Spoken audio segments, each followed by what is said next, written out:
Good morning, everybody, and welcome to this webinar, What Can I Do with the Daylight Extension in IDA-ICE? The time is 10 o'clock and we're about to start. Hope that most of you have joined. My name is Lars Alenius and I work as product manager at EQUA, and I have been part of the development team since 2004.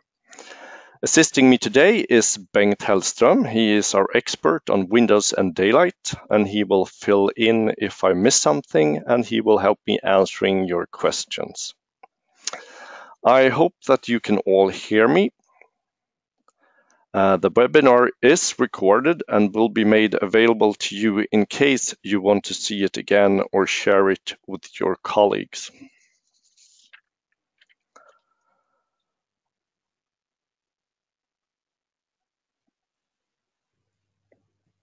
The Daylight extension in IDA-ICE has been available for about a year now, and it has become very popular. We have even attracted new customers that are more focused on Daylight because of this product. And today we will go in depth into the Daylight extension and how it works. We will look closely at the Daylight tab and the 3D visualization of the Daylight results. We will also talk about how to do Daylight calculations for BREEAM and LEED. And a bit more briefly, we will also look at more advanced Daylight studies. The Daylight extension is using the Radiance Daylight tool, which is a very often used tool for doing Daylight studies. And we basically use IDA-ICE as a preprocessor to set up the Radiance simulation and also as a post-processor to visualize results. And some of these more advanced Daylight studies we can do inside IDA-ICE, but we also save all the files that are needed for Radiance to continue working with the model inside Radiance. And we will also look a bit or talk a bit about whole year Daylight studies.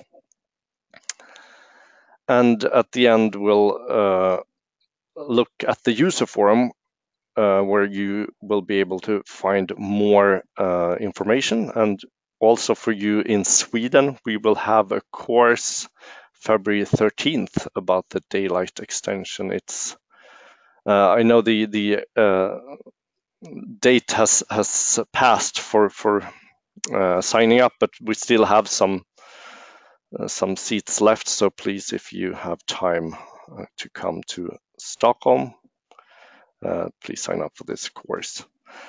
And at the end, we will answer all your questions. You can either write your questions in the chat window that you see on the right, or you can ask questions live after the presentation by raising your hand. So let's start with looking at the Daylight extension. Sorry. There. This is what the Daylight extension looks like inside IDA-ICE, and as I said, it has been available for about a year since we released IDA-ICE 4.7. And the idea here is to make it easy to set up a Daylight calculation, and we focus on the most often used features. If you want to do more advanced stuff, you will have to continue working in Radiance, as I said. So you can select if you want to do a Daylight factor calculation or an Luminance calculation. The Daylight factor is basically also an Luminance calculation, but it is the difference between the outside Luminance and the inside Luminance. So that will give you a percentage. When you do let's start by doing a Daylight factor calculation for a very simple model here. And when you do a daylight factor calculation, we always use a standardized sky. It's actually prescribed by the definition of the daylight factor. It's a totally overcast sky, so actually the rotation of the building will not matter. And right here, you can set the precision of the calculation. The default is actually low. And if I click on this, you'll see a lot of different radiance parameters, which are very difficult to understand unless you are very proficient in radiance.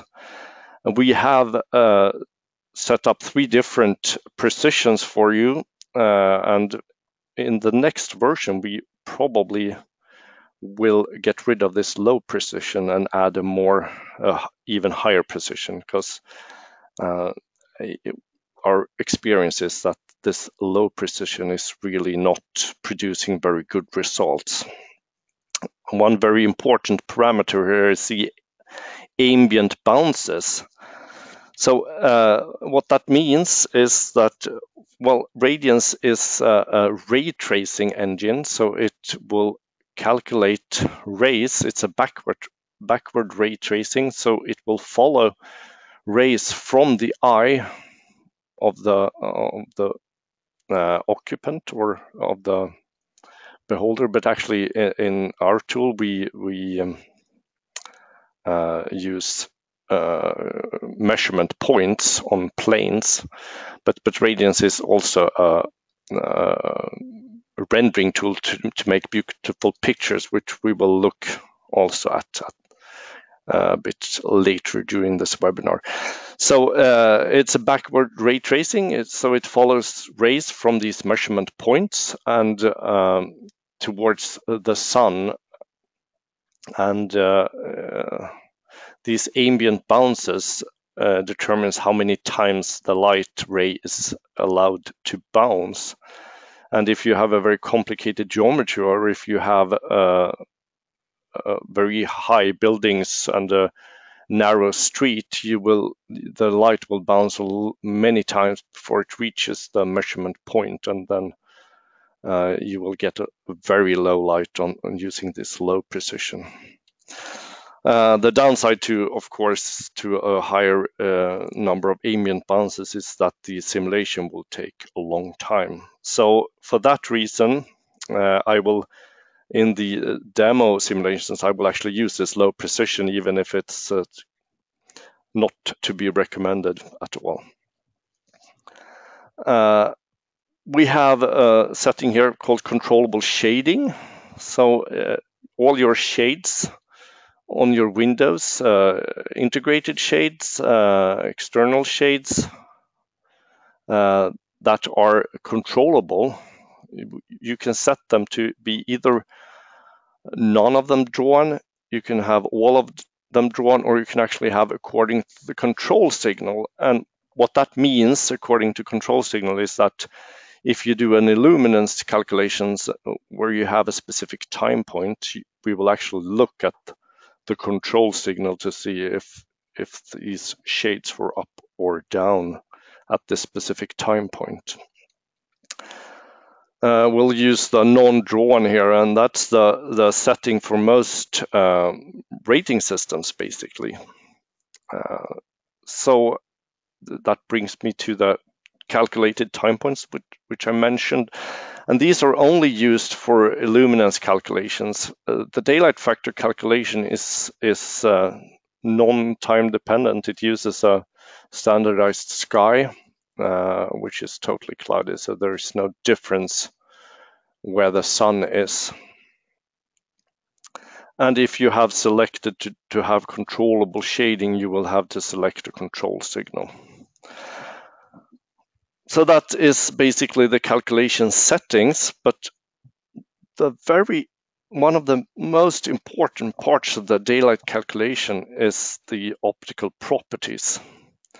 So it's no idea to run a daylight calculation with all default values on your surface properties, because it's very important what kind of material surface you have on all your geometry. And what eighties does is that it takes the regular 3D geometry and changes it a bit so that it will be good for daylight calculation, and it exports this geometry to radians. We will actually look at the specific files in a bit. But what is very important is that the geometry is correct. Usually in eighties, it's not very important exactly what the geometry looks like in terms of energy simulation. You can have gaps between walls, but in the daylight calculation, it's very important that you have a good geometry. And to be sure what the geometry looks like, you can actually visualize all of these properties. So if you select this box on top of these columns, then you see in the 3D view, you see the actual model. It doesn't look exactly as it usually does, but also all surfaces have some color here to indicate to you which material has been chosen. And it is very detailed. Actually, you can set different materials on different parts of the window. And the way to set these is actually back in the daylight tab. So for all different parts of the geometry, you have a specific selection for a surface. So you can, the best way is to sort actually by type, and then you can set your different materials here,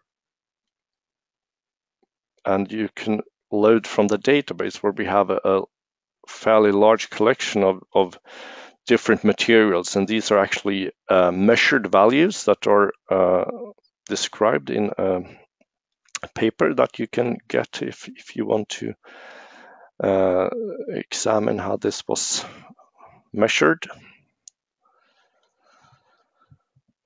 And you can also take a look at the specific daylight parameters of these surfaces. So if you look at, for instance, at the reflectance, it's very easy to see where you have bright materials and where you have darker materials.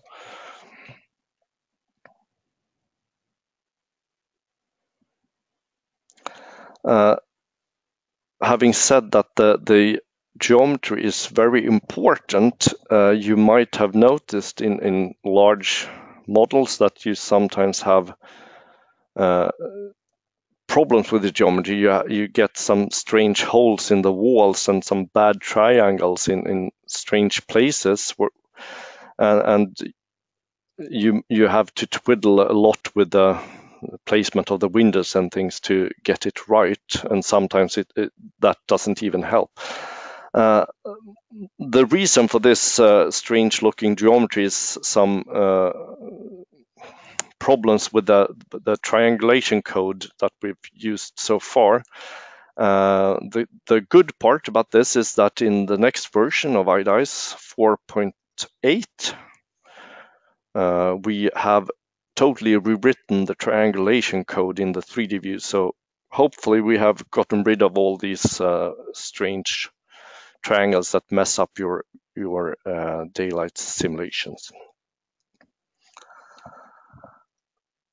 So then you have different choices here of the measurement plane. So I said before that we do measurement on measurement points, which are distributed on measurement planes. You can either create your own planes, which we will look at in a bit, but it's quicker to just create automatic planes from zones.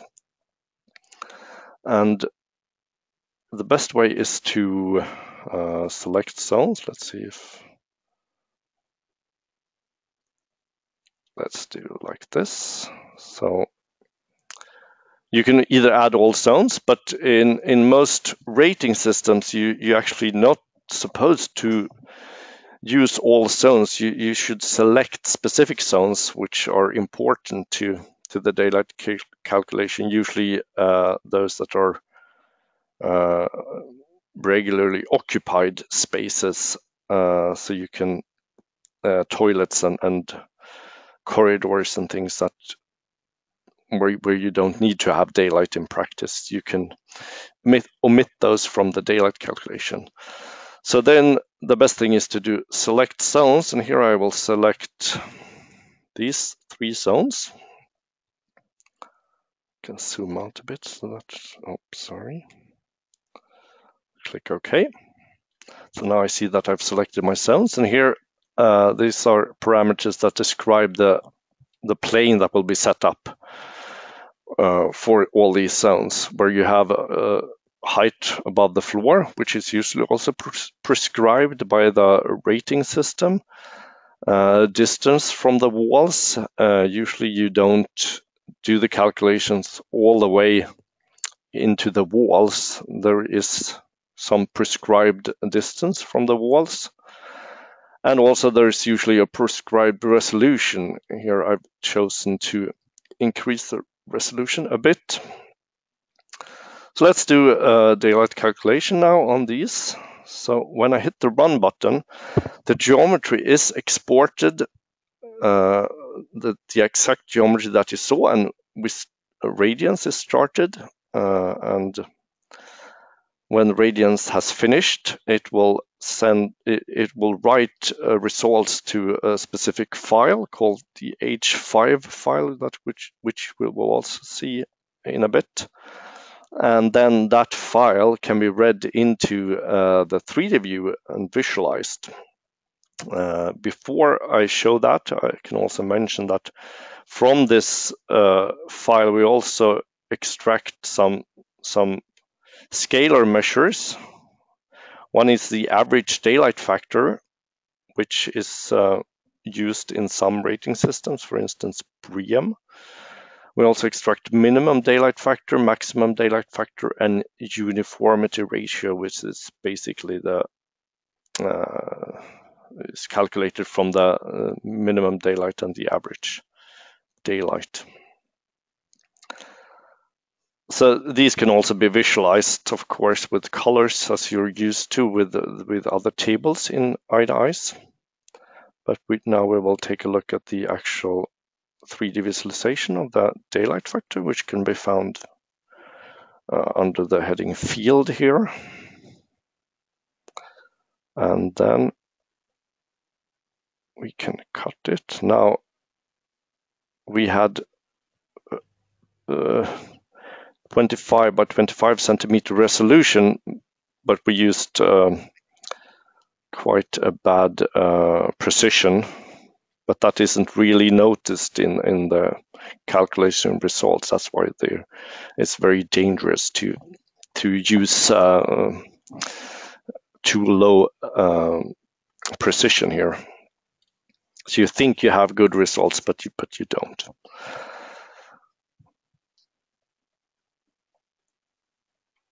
So here in the visualization, we see these measurement planes in the 3 different zones that we selected. If you move the mouse over these planes, you can actually see the value at the specific, at the cursor point. It's also easy to see if you hit the control key and click somewhere on the scale bar, you get an ISO line, which you can also move up and down by holding down the control key. So if for instance, select to have the ISO line for the daylight factor 2%, we see an ISO line, and everything that's below this daylight factor is colored blue, and everything above is colored red. And on the scale bar, you can also see how large part of the planes overall in the entire building that are either blue or red. And this I'll show you that is very useful for calculating some percentages that you use for example, LEED and BREEAM. You can also, by unselecting the smooth here in the animation, then you can get the actual measurement points. So here you see basically the size of the measurement resolution, and you see also that the values are constant over these rectangles.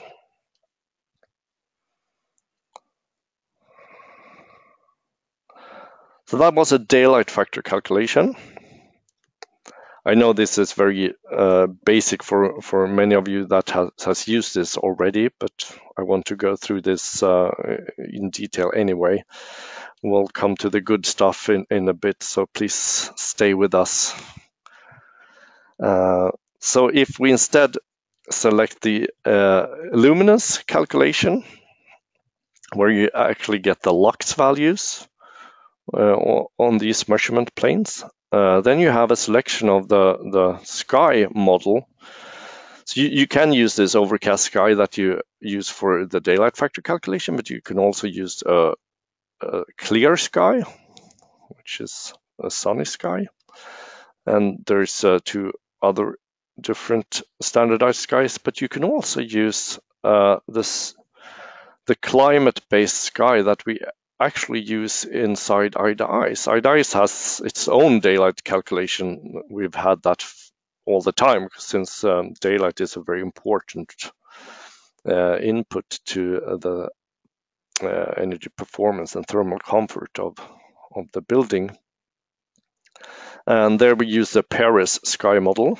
So this is basically the same, and it will use the values from the actual climate file that you have selected. So if you do a simulation on this time point that is added here, you will use the correct values for that specific time.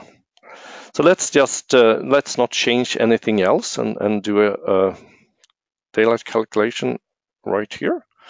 Also now with a low precision, which you shouldn't use, but if it wouldn't be practical for me to use anything higher, because then we would spend all this time simulating.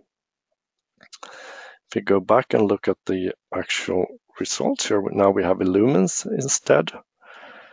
And here, since we have a clear sky, and this was early, it was 9 o'clock.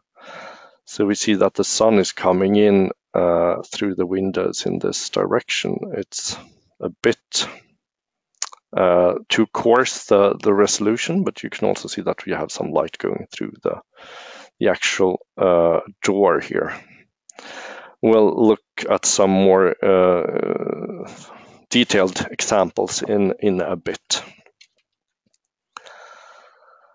And let's also create a user-defined measurement plane. So far we've used these automatically generated planes on the zones, but you can also do very sophisticated studies by adding your own measurement planes.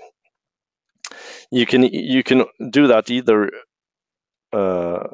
by adding large planes where you calculate a lot, but you can also add very small planes, which we do in Sweden with the Miljöbyggnad add-in. We automatically generate planes that are so small so that they only have one measurement point, and we use that to calculate daylight for that rating system. But I won't talk anything about that today. If you want to know more about that, you should attend the course on February 13th.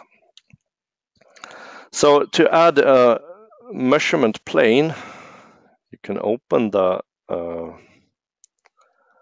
wall, and then you have daylight measuring plane here. So let's drag that in there and open it. And here you also have the same setting. You you can either edit this measurement plane by hand, as you usually do with other surfaces in eighties, or you can set a distance, an offset from the surface edges. So let's do that.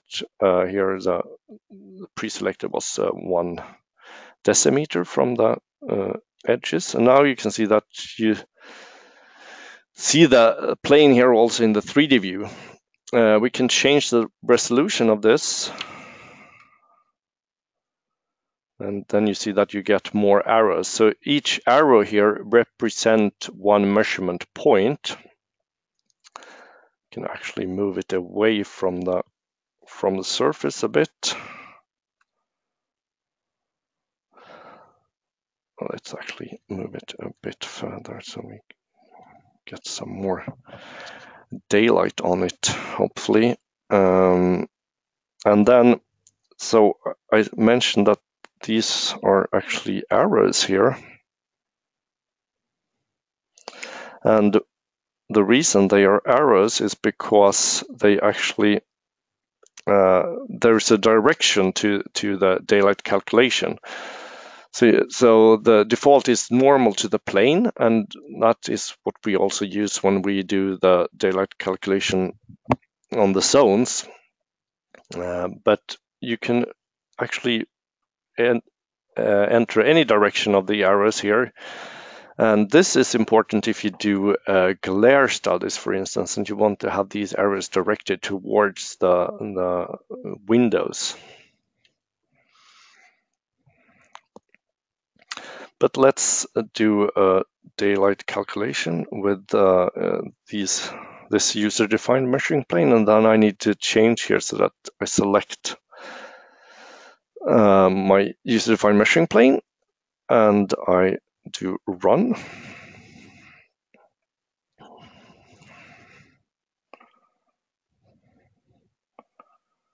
And I do get results here. I forgot to mention here that we now see some lux values here instead of the daylight factors. Also, I didn't mention that you can have several time points. So you can actually simulate many time points, and you can simulate them at the same time, and then you can visualize the results by clicking on different time points here. We'll see that also in a bit. Let's, to finish, let's look at the visualization of this. Luminance. And there you see that we got some more daylight on this plane, basically from the going through the window and the door there. If you look from this direction, you see that the sun is coming from that direction. Again, this is very low precision. Okay, I see that time flies really quickly now, so let's go into more interesting stuff. So let's talk a bit about lead and BREEAM.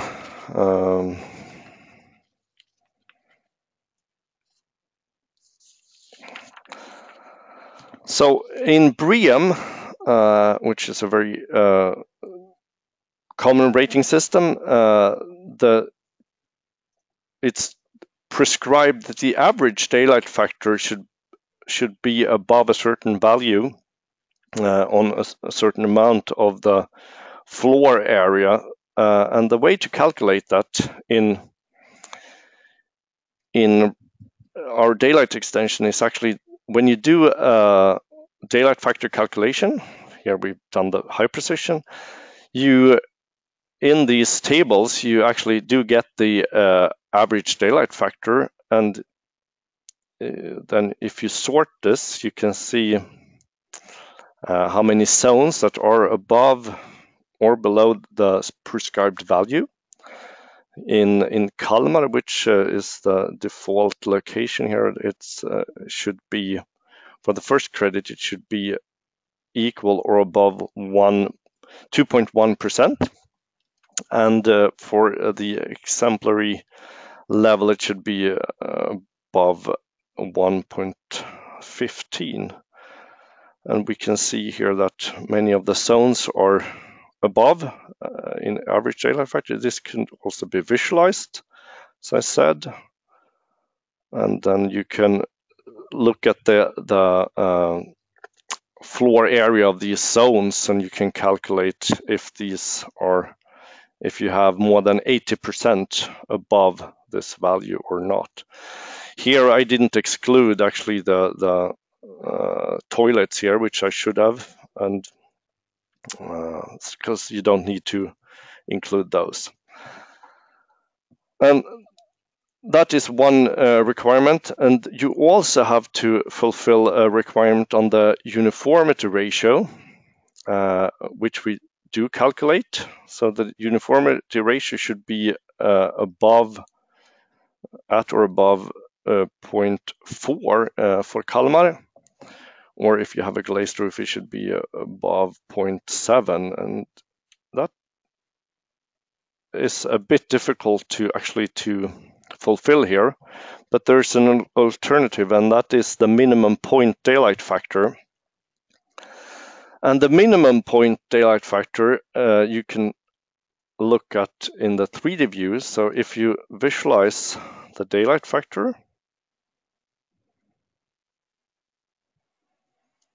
and if you hit the control key and you drag this to the prescribed value, which is, for the first credit, it's 0.84 actually. So let's do 0.8. Then you see that 92.3% is actually above, and this is for the entire building, so even the zones that you don't see. So that is an okay. And then if you want to go for the exemplary level, then it needs to be above 1.26. And let's do this. Actually do 1.3 there to be sure, and then we see that also in this case we are above that. So the BREEAM daylight calculation is quite easy to do with the eighties. There's also another whole year measure that you can use, but that is we don't support that directly inside the daylight extension, but you can do that with some hassle. I'll talk about that in a bit, that you can do this with continue working with the radians and something that is called the three-phase model. Then for lead, you need to do an illuminance calculation instead.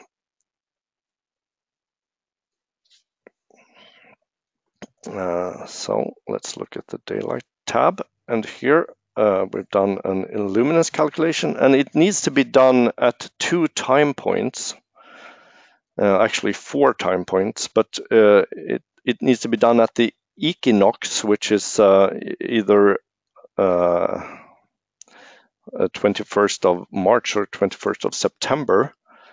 It needs to be done both at 9 a.m. and 3 p.m.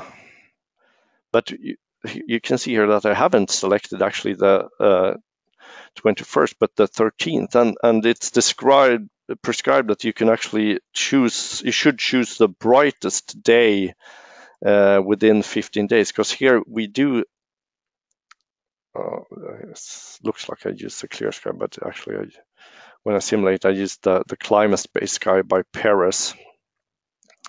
So it collects the values from the climate file, and you can take a look at the climate file to see which day is actually the brightest, and you should choose that one. And now when this has been calculated, you can visualize this as we've seen, the illuminance. And here, well, let's first just look at how it looks here you have also looks a bit scattered, because you have these very narrow rays coming in. It's might be easier to see if we turn off smoothing. So you see that on the measurement points, it hits some of the measurement points and misses some. If we've increased the resolution, it would be more smooth, but still it doesn't really matter, because what we're interested in here is the actual value which is above.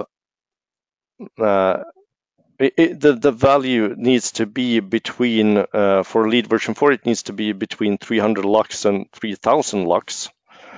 So you have two limits there actually.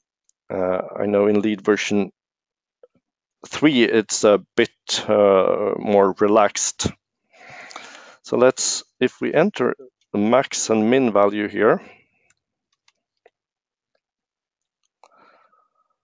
then you see that you get some fairly large red areas, which are where the direct light comes in. So those are actually not okay. And you have some very large blue areas here. Again, here I didn't remove the toilets, but if we look at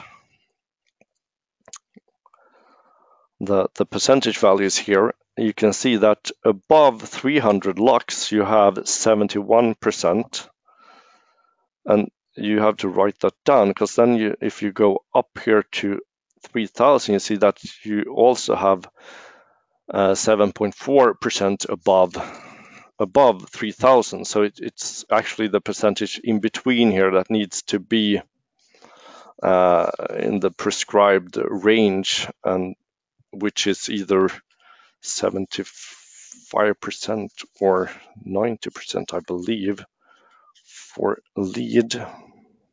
Oh, no, 55. No, sorry. Let's see. No, I was right the first time. Either 75 for 1 point or 90% for 2 points. So we see that is very difficult to achieve with this calculation for this building. And that is why there's a different system or a different option for doing the calculation, which is also a whole year daylight study. It's not easily done with the daylight extension, but you can do it if you continue working with it. Okay, so we're rapidly approaching the end of this webinar. I hope you have some time to stay, because we have some more things to talk about, and that is some more advanced daylight studies. So when you do a daylight calculation, I told you that the results are stored in at a place. It's actually stored in your temporary folder. So if you open your temporary folder, you find it in preferences here on temporary folder. And if you open that, see if it's this one, actually, it's this one. There you, sorry, wasting your time here. There you have this result file, the H5 file, which is also saved with a case.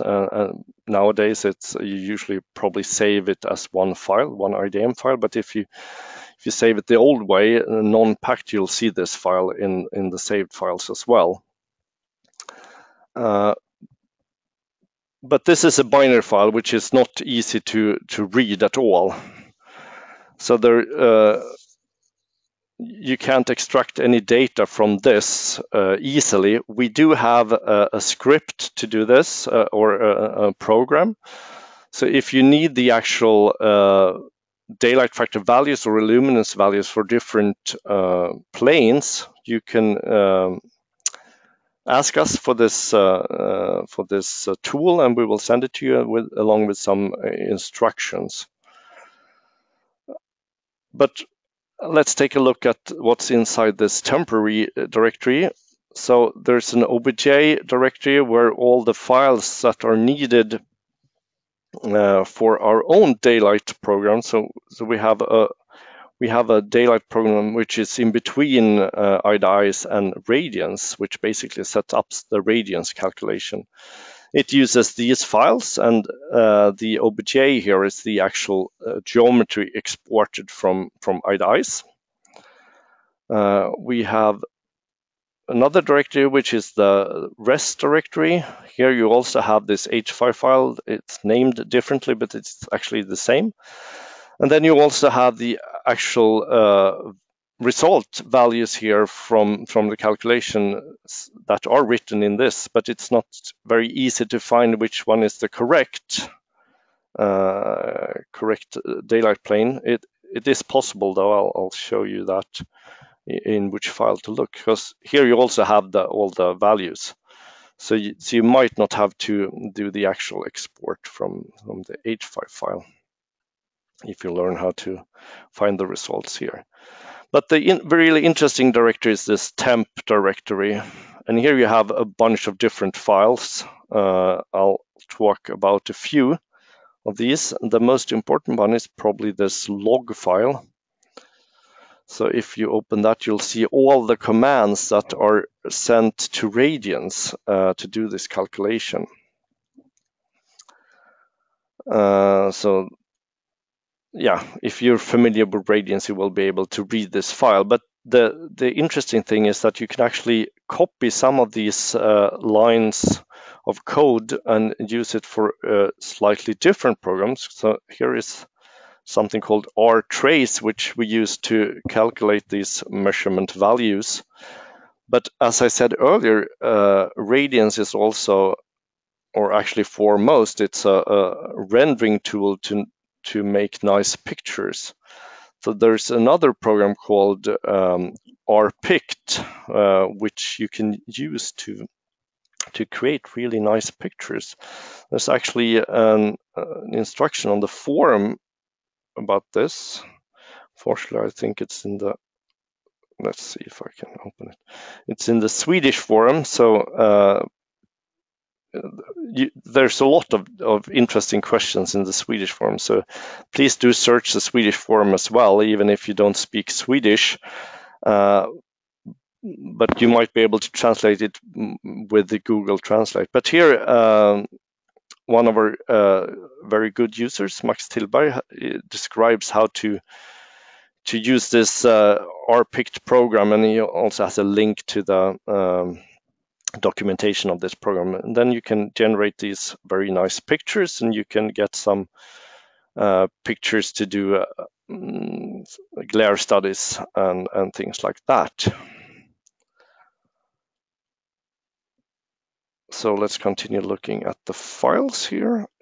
And to do that, as an input to rpict is actually the geometry file, which is called the oct file. That's a binary file that is used as input to the radians calculation. Right. I also said that you can do some really interesting things inside eighties, and that is, for instance, you can, if you simulate a lot of different time points, you can actually create a movie from these. This is another forum question, and here you can see an animated GIF, which was produced by one of our Swiss colleagues. So this is a number of different daylight calculations. So you get some really nice pictures, and here you actually have a script to do this, export this automatically, so that you don't have to do this all manually. And then let's talk a bit more about the whole year daylight studies, which are used for both radians, for both LEED and BREEAM. To do those, you need to, you could either use a tool called DaySim, where you can use our geometry that we export as input to DaySim, but you can also use another Radiance program, which is called the Threephase program. Right now, it's not very automatic to do this. You need to create a model with just one zone, and all windows in that zone need to be detailed windows. And if you then you run a script to export these windows, and then there's we have a program called threephase.exe, which you can get from us if you're willing to test it. It's in a very early beta phase, so it might and will probably have a lot of problems. But if you run that, the actual radiance calculation is divided in 3 different phases. That's why it's called Threephase. It's one phase for outside of the window, one phase for the window, and a third phase for inside the window. And doing this in a smart way, it's possible to calculate this much quicker than doing a number of time point calculations. So in this way, it's actually reasonable to get hourly luminance values for the daylight plane. And this can then be post-processed so that you can get these measurements that you want to get for the whole year daylight studies. I'm sorry that I don't have time to show you anything about this today. We'll, if you're interested, please let us know, and we'll try to teach you how to do it. But as I said, it's not very easy. And as I said, in Sweden there's a course February 13th, which you are very welcome to attend. We will talk more about the specific, the different precision parameters in radiance, so you can create your own settings there. We'll talk a lot about Miljöbyggnad, the Swedish rating system. And as I said, also, please search the forum for daylight-related questions. And if you have questions that I see that you already have asked some questions, but if you have questions that we're not able to answer today, since we're actually not really radiance experts at EQUA, you should ask that on the forum, because we have quite sophisticated users which are very used to daylight calculations, and some of you are probably listening today, but some of you might not. But please use the forum for finding out more about this. How do you switch back the scale bar? Okay, that I can answer. So the easy questions. So let's go to one of these. So here we don't have, we see this where I've clicked the control button, but if you click the control button away from the scale bar, it goes back to the normal mode.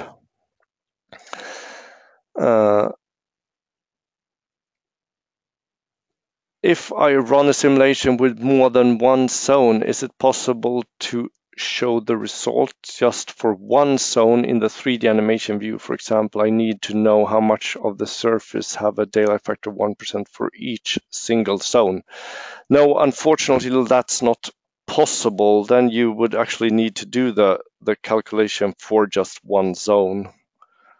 So it's not possible to do that. The best visualization. Yeah, the easiest way to do it maybe is to clone a zone or deselect all the other zones. You mentioned glare. Is it possible to use IDA for glare analysis? It's possible to use radians for glare analysis. The way if you continue working with radians, you can also get some results. I'm not sure exactly. Bengt, do you know this in more? Actually, I'll let Bengt answer this question. He is more up to date on glare studies in IDA. I just want to say it's that we plan to implement this. So it's in the pipeline, so to say. Yes, that's true. We have some plans to include glare studies in some way. We haven't really decided exactly how that should be done. The next question: will you be able to simulate daylight autonomy in IDA in the future? And the answer to that is yes, if we don't specify what we mean by future. But we realize that we need to be able to do some whole year daylight studies. It's not a very efficient way to work with the current three-phase implementation that we have. So we will do something. We haven't scheduled when we will do this, but we have different ideas of how to do this. Three-phase is one idea, but we have other ideas as well. So we will definitely do something, but we cannot tell you when yet. Is there any possibility to analyze zone by zone while having simulated more than one at once? No, it's right now you do have to, if you want to have this isolines and the percentages, you need to simulate one zone at a time. But with the cloning, it's I mean, if you use zone cloning, your geometry is much more simplified. So yeah, you get rid of all zones that are not interesting for this daylight calculation. So it's not very computational intensive, but it would be more practical, of course, if it was possible, and that something that we might do for the future. Also, I would like to ask you after this webinar if you can think about ways to improve our daylight calculation extension. We are always open for suggestions, and we know we have gotten quite a few suggestions from some of you, and if many people want to have the same thing, it's more likely to get implemented. So the next question: do you recommend high precision to testify the Luminance certificates like LEED? Well, high precision is always better. And as I said at the beginning of the webinar, we plan to, for the next version, to include an even higher precision. We haven't decided yet if we will actually rename them so that the current medium is the new low, but we realize that with the large models that are calculated with the daylight extension, we do need some better precisions. Do you get the median daylight factor value for a zone, or can you get the median? No, right now it's not possible. To do that, you need to use this script, either use this script to extract the daylight values from the H5 file, or you can find the values in this directory that I showed you, but right now it's not possible. It's definitely something that that's one of the things that we need to improve, and it's quite easy to do. So that we can almost promise that we will do in a future update. Can I exclude a zone for a daylight simulation, and how? Of course you can. As I showed you in the beginning, you actually select the zones here, and you can select if you select zones, you can exclude some of the zones. And then the last question so far is, can I select some zones in a floor to run the simulation? For example, exclude the bath, and that is basically the same question as the previous one. So yes, you can exclude some. So let's see.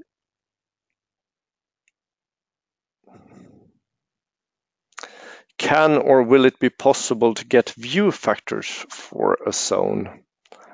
I don't think it's possible. Right now, we only calculate view factors for shoebox zones. If you have selected the climate zone model, and there's no way to extract those right now. Well, we have passed our time limit by about 20 minutes, so we will have to end this. Please continue sending us questions. If you have more questions, we will happily try to answer them. And if those questions that we weren't able to answer now, we will try to find an answer and get back to you. And so thank you for watching. We hope to see you soon again. And right now we haven't really scheduled any more webinars, but we do have some more planned, and we will definitely continue doing this. We think it's a good way of communicating with you. I hope you think the same as well. So we plan to schedule some new webinars in the near future. And so thank you to all, and goodbye until next time.